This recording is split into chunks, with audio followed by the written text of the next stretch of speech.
Trump just said something that's breaking the internet right now. A reporter asked him how much he thinks about Americans' finances when dealing with Iran. And his answer?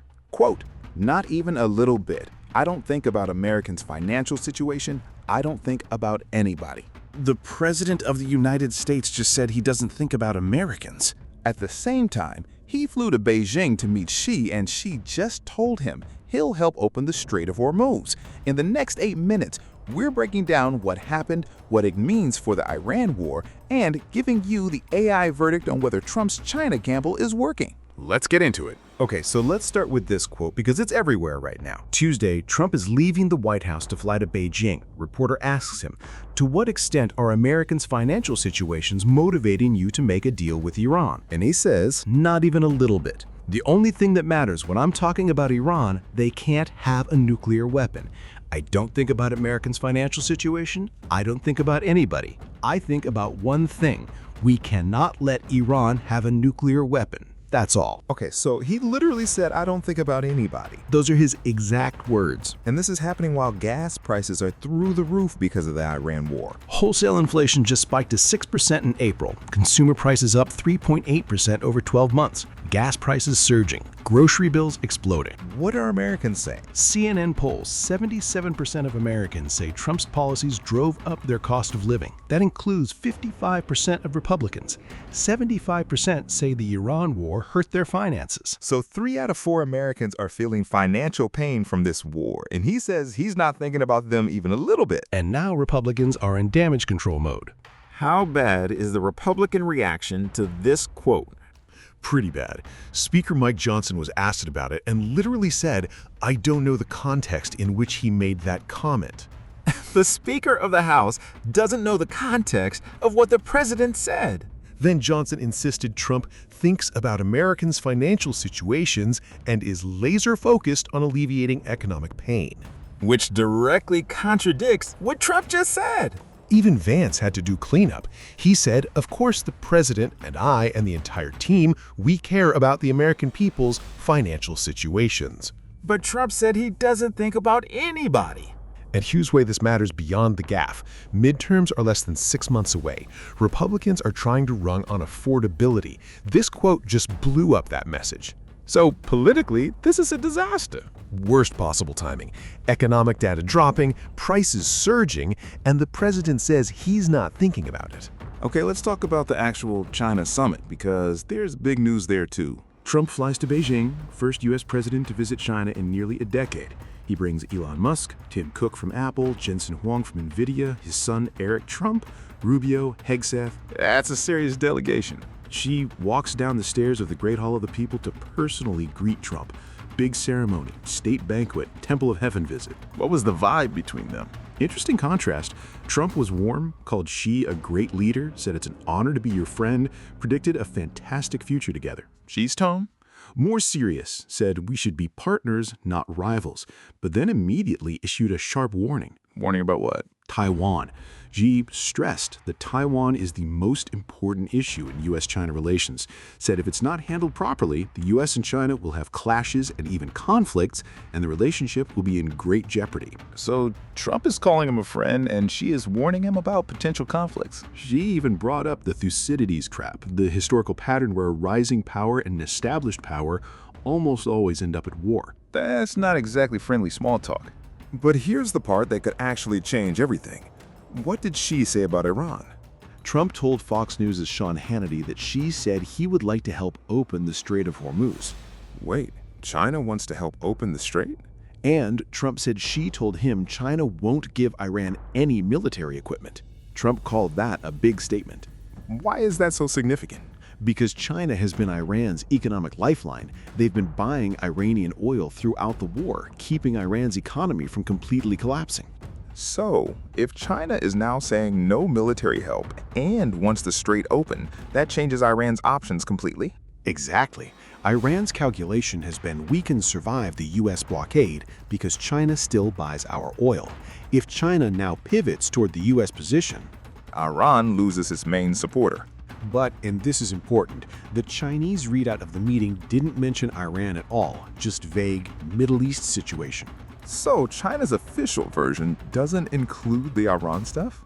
Classic Chinese diplomatic move. Agree privately, stay vague publicly. Don't want to be seen publicly abandoning Iran. What about the trade stuff? Wasn't there talk of a massive deal?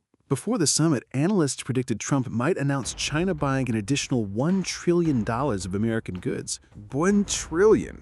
Boeing aircraft, soybeans, beef, semiconductors. China also expressed interest in buying American oil, which is significant because they've been relying on Iranian imports. Did the deal happen? They agreed to constructive strategic stability as the framework for next 3 years. U.S. and China agreed Iran can never have a nuclear weapon. And Musk, Cook, and Huang? What happened with them? They got to meet Xi directly at Trump's request. Musk said many good things were achieved. Tim Cook gave reporters a peace sign and thumbs up. So the tech CEOs are happy. They want access to China's massive market. This summit potentially reopens those doors. And AI was discussed too, right? Yes, Treasury Secretary Bessent said the two AI superpowers are going to start talking about AI guardrails, called the U.S. the undisputed leader in AI. So we're talking AI guardrails with China while fighting a war in the Middle East. Wild times. Let's connect all the dots. How does the China summit affect the Iran situation? Think about it as a three-player game. US, Iran, China. Up until now, China was quietly helping Iran survive. And now, China signals it wants the strait open because a closed strait hurts Chinese shipping too. China says no military help to Iran. China and US agree Iran can't have nukes. So Iran just lost its main backer? The economic pressure on Iran just doubled. Before, blockade from US side. Now, potential pressure from China side too. Does this make a nuclear deal more likely? Significantly more likely. Iran's negotiating position just got weaker. They can't play China will save us card anymore. But Iran already rejected the latest proposal on Sunday. That was before the China summit, before Xi publicly aligned more with the US position. So Iran might have to recalculate now? The whole game theory changed in 48 hours. Back home, though, Trump has a serious problem with that. Quote, 3 Republican senators actually broke with leadership to advance a resolution to end the Iran war. Republicans trying to end a Republican president's war? 6 months to midterms, inflation at 6%, gas prices up, groceries expensive, and the president says not even a little bit about Americans' finances. What about the House? House Republicans narrowly blocked a Democrat effort to end the Iran war. Narrowly. That means some Republicans voted with Democrats. So Trump's coalition is starting to crack on this. And separately, a discharge petition got 218 signatures in the House for Ukraine aid. That means enough Republicans joined Democrats to force a vote on Ukraine support. So we have Iran war Republicans peeling off, Ukraine Republicans peeling off, inflation hitting 6%, while the president is in Beijing saying he doesn't think about Americans. Perfect storm for midterm losses. There was another big development this week, the Fed chair situation. Senate confirmed Kevin Warsh as the new Federal Reserve Chairman, 51-45 vote. Why does that matter? Warsh replaces Jerome Powell, who Trump has been fighting with for months. Warsh is seen as more aligned with Trump's preference for lower interest rates. And the timing with 6% inflation? Very complicated. High inflation usually means the Fed raises rates, but if Warsh lowers rates at Trump's direction while inflation is at 6%, that could make inflation worse? It's a calculated risk. Lower rates help the economy grow and markets look better. Good for midterms, but could fuel more inflation. So even the Fed decision is about midterms? At this point, everything is about midterms. All right, AI verdict time. Let's assess Trump's week objectively. Breaking this into 2 verdicts, the China summit and the domestic situation. China summit first. China summit pros. Xi aligned on Iran. No nukes, help open strait. Business leaders got China market access. Trade framework for next 3 years. Potential $1 trillion deal. AI dialogue opened between superpowers. First U.S. president in China in 9 years. Optics win. China cons? Taiwan wording shows China emboldened. Chinese readout didn't mention Iran. Vague commitment. Thucydides' trap reference means an ominous signal. No concrete deal announced yet. China's Iran pivot may be words, not actions. Now, domestic situation. Domestic verdict.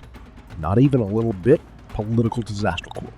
77% Americans say his policies raised costs. Inflation at 6% wholesale. Republicans breaking on Iran war. House barely blocked war resolution.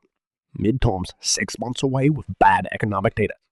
So what's the overall AI verdict?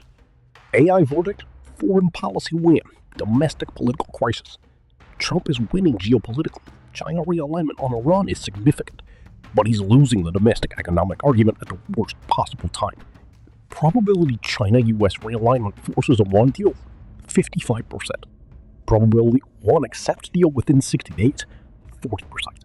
Probability Republicans lose House in midterms, 50%. Probability not even a little bit halts Trump campaigns, 85%. Probability inflation improves before midterms, 25%. So, he might actually solve the Iran crisis, but lose Congress in the process? The ultimate political irony. Win the war, lose the midterms. All right, here's the week in a nutshell. Trump flies to China, calls Xi a friend, gets a potential game-changing commitment on Iran. But before leaving, tells Americans he doesn't think about their finances, even a little bit. Xi warns about Taiwan conflicts. Republicans panic about midterms. Inflation hits 6%. 3 GOP senators try to end his war. AI verdict, foreign policy potentially working. Domestic politics potentially collapsing. So here's what we want to know from you. Was Trump right to prioritize stopping Iran nukes over Americans' economic pain? Is no nuclear Iran worth 6% inflation and rising gas prices? Drop your verdict in the comments. And subscribe to the channel. We're doing AI verdict analysis on Trump's decisions every single day. You'll get the data-driven breakdown before anyone else. Next, we're tracking whether China's Iran commitment is real or just diplomatic words. That's the key question here. The Iran war could end within weeks or restart completely. The China factor just changed everything. We'll have the AI analysis the moment it breaks. Stay informed. See you in the next one.